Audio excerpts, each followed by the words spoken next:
سورۃ الاعراف آیت نمبر 6 بہت ہی سینسٹیو آیت ہے. کسی بھی مسلمان کو اس آیت کو اگنور نہیں کرنا چاہیے. اللہ تعالیٰ فرما رہا ہے فَلَنَسْأَلَنَّ الَّذِينَ أُرْسِلَ إِلَيْهِمْ وَلَنَسْأَلَنَّ الْمُرْسَلِينَ. پھر ہم ان لوگوں سے ضرور پوچھیں گے جن کی طرف ہم نے پیغمبر بھیجے.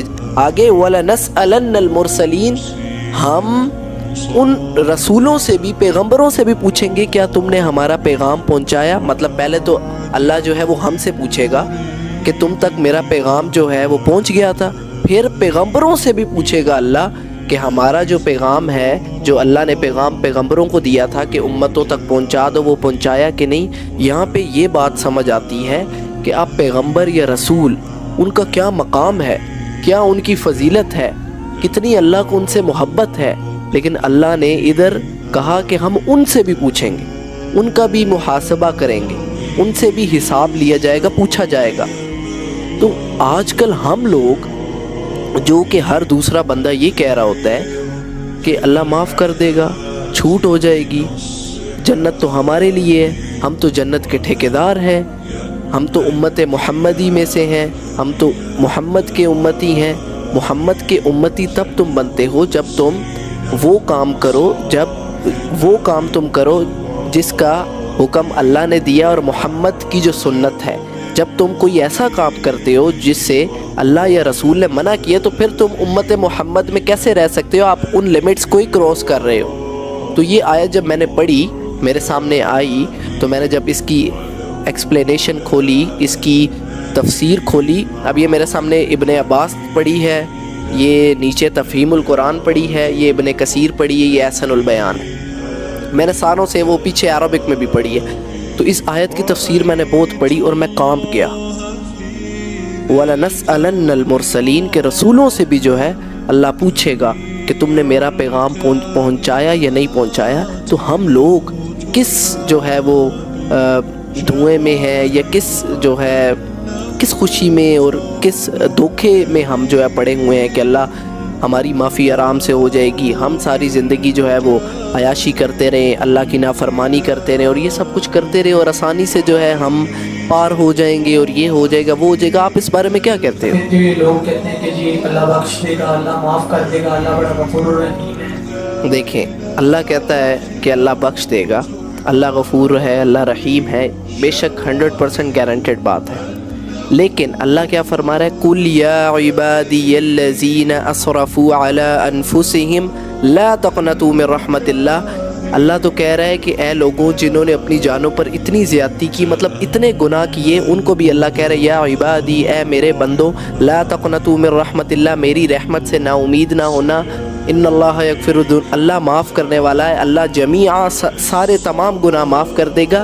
لیکن اللہ معاف کن کو کرے گا؟ اللہ معافی ان کے لیے ہوتی ہے جو کہ جان بوجھ کے گناہ نہ کریں. مطلب کہ جو گناہ، کچھ ایسے لوگ ہوتے ہیں جو اللہ کے باغی ہوتے ہیں، جن کو کوئی چیز کی فرق نہیں پڑتا، یا جنہوں نے اپنے دماغ میں یہ کنسیپٹ ڈالا ہوا ہے کہ ہم گناہ کرتے رہیں اور اینڈ پہ معافی مانگ لیں گے اور اللہ معاف کر دے. نہیں، ایسے لوگوں کے لیے معافی نہیں ہے. معافی ان کے لیے جو انوسینٹ لوگ ہیں، جو کہ اگر جن سے گناہ ہو جاتا ہے فوری اللہ کی طرف لوٹتے ہیں، استغفار کرتے ہیں، توبہ، سچے دل سے توبہ کرتے ہیں. معافی ان کے لیے جو باغی لوگ ہیں، جو جان بوجھ کے گناہ کرتے ہیں، جن کو پتہ ہے کہ یہ غلط چیز ہے اور پھر جان بوجھ کے کرتے رہتے ہیں اور اپنے دماغوں میں آپ کو بتاؤں، میرا سکا کزن، اس کے منہ سے میں نے یہ جو الفاظ سنے ہیں کہ اللہ تو معاف کرنے والا ہے، اللہ تو رحیم ہے، ہم ابھی جو کرنا ہے وہ گناہ ہے، جوانی ہے، جو کرنا ہے وہ کر لیں، اللہ معاف کر دے گا.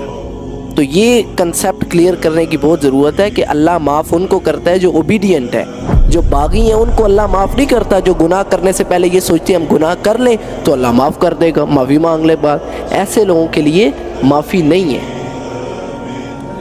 یہاں پر تو لوگوں کا ایک اور کنسیپٹ ہے کہ جمعے کا جمعہ پڑھ لیا ٹھیک ہو گیا، اللہ معاف کر دے گا. جی ایک جمعے سے دوسرے جمعہ یہ سارے گناہ معاف ہو جائیں گے اگر ہم نے جمعہ پڑھ لیا. اور اس کے علاوہ یہاں پہ ایک اور چیز لوگوں کو کلیئر کریں کہ جہاں پہ بھی بات ہوتی ہے کہ اللہ معاف کر دے گا، آپ کے گناہ معاف ہو جائیں گے، وہ صغیرہ گناہوں کی معافی اللہ جو ہے وہ گناہ صغیرہ بھی معاف کرے گا، کبیرہ جو ابھی میں نے آیت تلاوت کی ان اللہ یغفرالذنوب جمیعا۔ اب یہ جو جمعے والی آپ نے بات کی ہے کہ جمعہ لوگ پڑھتے ہیں، درمیان میں کوئی نماز نہیں پڑھنی اور پھر جمعہ، اب یہ ہے کہ جمعے کے درمیان، دو جمعوں کے درمیان جتنے گناہ ہیں وہ معاف کر دیے جاتے ہیں، لیکن چھوٹے گناہ، صغیرہ گناہ، اگر آپ یہ کہتے ہو نماز چھوڑنا کبیرہ گناہ ہے، بہت بڑا گناہ ہے، میں کہتا ہوں، میں یہ سمجھتا ہوں، میں نے جتنا تھوڑا سا پڑھا ہے کہ یہ تو آپ نے تکبر کیا ہے، کہ اللہ کے آگے حاضر ہونے سے آپ نے شیطان والا کام کیا ہے، آپ نے نماز چھوڑ دی ہے۔ تو یہ کانسیپٹ بالکل غلط ہے کہ آپ جان بوجھ کے نماز کا انکار کرو، اللہ کے آگے حاضر ہونے کا انکار کرو، اور اللہ آپ کو جو ہے وہ،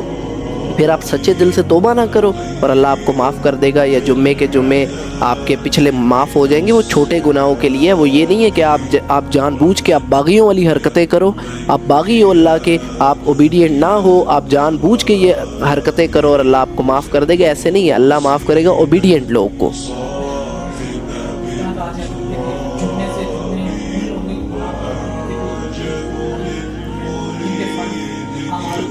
فرض اعمال ان کے پورے ہوتے ہیں، چھوٹی موٹی کوتاہیاں جو صغیرہ گناہ ہیں، چھوٹے گناہ ہیں، وہ معاف ہو جاتے ہیں۔ جو جان بوجھ کے گناہ، اتنا بڑا گناہ جو درمیان میں نماز ہی نہیں پڑھتے، کبیرہ گناہ ہے، نماز چھوڑنا سب سے بڑا گناہ ہے، وہی چھوڑ دیتے ہیں، تو پھر ان کے لیے نارمل یہاں پر تو یہی کنسیپٹ ہوتا ہے نا کہ آپ دیکھتے ہیں کہ جمعے کے جمعے لوگ جمعہ پڑھتے ہیں مسجد قریب کی، اس کے علاوہ نماز کے علاوہ بھی لوگ جمعہ پڑھتے ہیں، اس کے علاوہ کوئی ان کا نیکی نہیں ہے، کوئی ان کے فرض نہیں پورے، کوئی ان کے اعمال صحیح نہیں ہے۔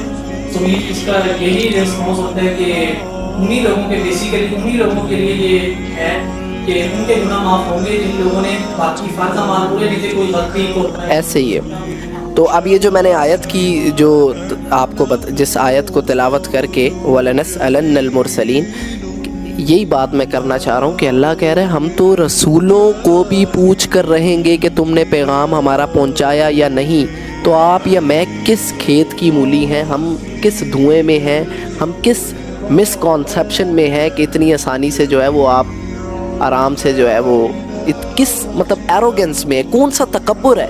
پہلا گناہ تکبر تھا، شیطان آدم کو بنایا، سب سے پہلا گناہ جو تھا وہ تکبر تھا، ایروگنس، اور آپ چلتے پھرتے جو کر رہے ہو ایروگنس دکھا رہے ہو، اللہ کے آگے انکار کر رہے ہو، تکبر کر رہے ہو، اللہ کے آگے حاضر ہونے سے آپ تکبر کر رہے ہو، اور اسی لیے آپ کو نہیں پتا کہ اللہ بہت سویٹ ہے، لیکن اللہ سویٹ کن کے لیے ہے، اللہ رحمان اور رحیم کن کے لیے، جن کے لیے جو اللہ کے اوبیڈینٹ ہیں۔ اللہ تو کہہ رہا ہے میں رسولوں کو بھی پوچھوں گا کہ انہوں نے پیغام پہنچا۔ ایک اور آیت ہے، یا ایھا الرسول بلغ ما انزل الیک من ربک وان لم تفعل فما بلغت رسالتہ، کہ اے نبی صلی اللہ علیہ وسلم، یہ اللہ تعالیٰ نبی صلی اللہ علیہ وسلم کو کہہ رہے ہیں کہ اے نبی صلی اللہ علیہ وسلم، ایک ایک چیز جو آپ کو ہم نے آپ پر نازل کی ہے وہ لوگوں تک پہنچا دیں، کوئی چیز چھپائے نہ۔ وَإِن لَمْ تَفْعَلْ فَمَا بَلَّغْتَ رِسَالَتَهُ، اگر آپ نے ایسا نہیں کیا تو رسالت کا حق جو ہے وہ ادا نہیں ہوگا۔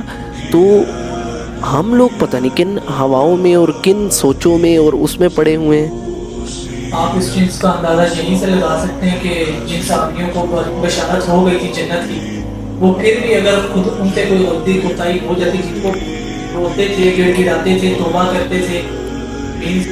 ایسے ہی ہے آج کل، آپ دیکھیں اگر کسی نے 5 وقت کی نماز پڑھ لی نا، وہ سمجھتا ہے میں ابو بکر بن گیا ہوں، میں عمر بن گیا ہوں، میں عثمان بن گیا ہوں، میں علی بن گیا ہوں۔ ایسا نہیں ہے۔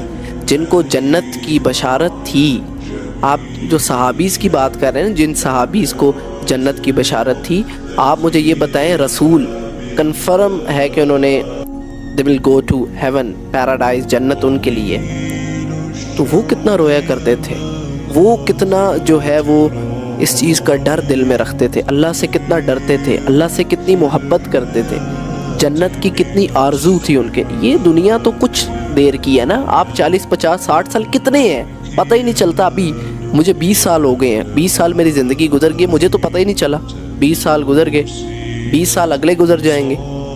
تو عقل مند انسان وہ ہوتا ہے جو انویسٹمنٹ وہاں کریں جہاں لانگ لاسٹنگ فائدہ ہے، ہمیشہ کا فائدہ ہے۔ تو عقل مند بے شک وہ دنیاوی طور پہ اس کے وہ ملینئر ہے، وہ بلینئر ہے، وہ جتنا مرضی پڑھا لکھا ہے، لیکن اس نے آخرت والی انویسٹمنٹ نہیں کی تو میں اس کو عقل مند انٹلیکچوئل پرسن کنسیڈر نہیں کروں گا، وہ جاہل ہی، اس کو پھر کہہ دیں گے پڑھا لکھا جاہل۔